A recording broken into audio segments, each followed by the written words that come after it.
રાહુલ ગાંધી આજે ગુજરાતના પ્રવાસે છે। આણંદમાં કોંગ્રેસની ત્રિદિવસીય પ્રશિક્ષણ શિબિરમાં હાજરી આપશે।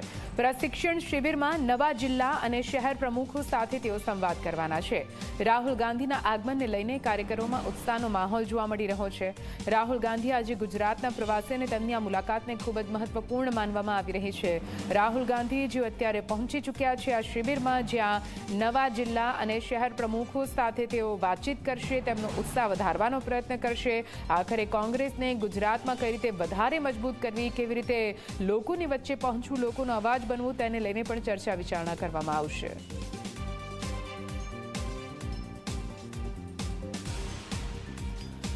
અને આજ વિશે વધુ માહિતી સાથે સંવાદદાતા અર્પણ જોડાઈ ગયા છે। સીધા અર્પણ પાસે જઈશું।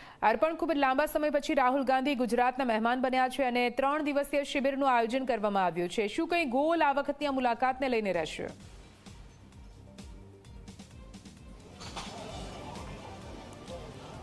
નિધિ, જે પ્રમાણે ગુજરાતમાં કોંગ્રેસ છેલ્લા 30 વર્ષથી સત્તા વિહોણી છે અને હવે આગામી જ્યારે 2027ની ચૂંટણી આવી રહી છે ત્યારે આ ચૂંટણીમાં કોંગ્રેસ કોઈપણ રીતે પુનઃ સત્તામાં આવવા માટે મથી રહી છે અને તેના જ ભાગરૂપે રાહુલ ગાંધી અને કેન્દ્રીય કોંગ્રેસ નેતૃત્વએ ગુજરાત ઉપર વધુ ફોકસ કર્યું છે। જેના ભાગરૂપે આપણે જોયું કે કોંગ્રેસનું જે રાષ્ટ્રીય અધિવેશન હતું તે પણ ગુજરાતમાં રાખવામાં આવ્યું હતું। તેમાં પણ આખી આગળની રણનીતિ નક્કી કરવામાં આવી હતી। પર્ટિક્યુલર ગુજરાતની વાત કરીએ તો ગુજરાતમાં કોંગ્રેસનું જે સંગઠન છે તેમાં વ્યાપક ફેરફાર થયા, પ્રદેશ પ્રમુખ બદલાયા, નવા પ્રદેશ પ્રમુખની નિમણૂક પણ થઈ, વિવિધ જિલ્લા શહેરોના પ્રમુખો પણ નક્કી થયા। એટલે હવે જે આ નવું સંગઠન બન્યું છે તે લોકો ગુજરાતની પ્રજાની વચ્ચે, ખાસ કરીને જે મતદારો છે કે જે જુદા જુદા મુદ્દે રાજ્ય સરકારની સામે પડેલા છે, અનેક એવી બાબતો છે કે લોકોનો રોષ છે, પરંતુ આ રોષને મતમાં કઈ રીતે કન્વર્ટ કરવો ચૂંટણીના સમયે, એટલે આ તમામ બાબતોની વિસ્તૃત ચર્ચા રણનીતિ બંધબારણે હાલમાં થઈ રહી છે। કારણ કે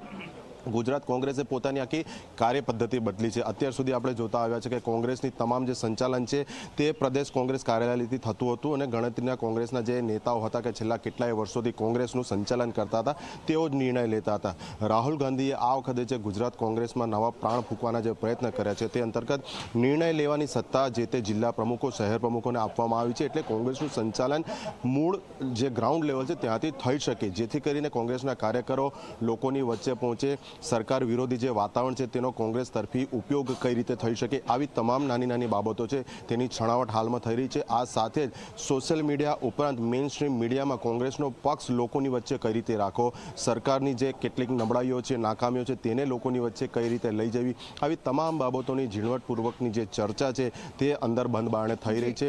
એટલે લગભગ 1.25 કલાક જેટલો સમય થયો છે રાહુલ ગાંધીના અહીંયા આગમનને, બંધ બારણે બેઠક ચાલી રહી છે, જેના દ્રશ્યો પણ આપણે બતાવી રહ્યા છે। અને 3 વાગ્યાની આસપાસ અહીંના દૂધ સંઘના પશુપાલકો જે સભાસદો છે તેમની સાથે પણ એક સંવાદ રાહુલ ગાંધી કરવાના છે। નિધિ, બિલકુલ પૂરી માહિતી માટે આભાર અર્પણ। તો આપ જુઓ, રાહુલ ગાંધીની 3 દિવસીય મુલાકાત છે। આણંદમાં કોંગ્રેસની ત્રિદિવસીય પ્રશિક્ષણ શિબિરમાં તેઓ હાજરી આપવા માટે પહોંચ્યા છે, જ્યાં વિધિવત રીતે અહીં આ શિબિરની શરૂઆત કરવામાં આવી છે। નવા જિલ્લા અને શહેર પ્રમુખો સાથે બેઠક અને સંવાદ કરશે, કાર્યકરોમાં ઉત્સાહ વધારવાનો પ્રયત્ન।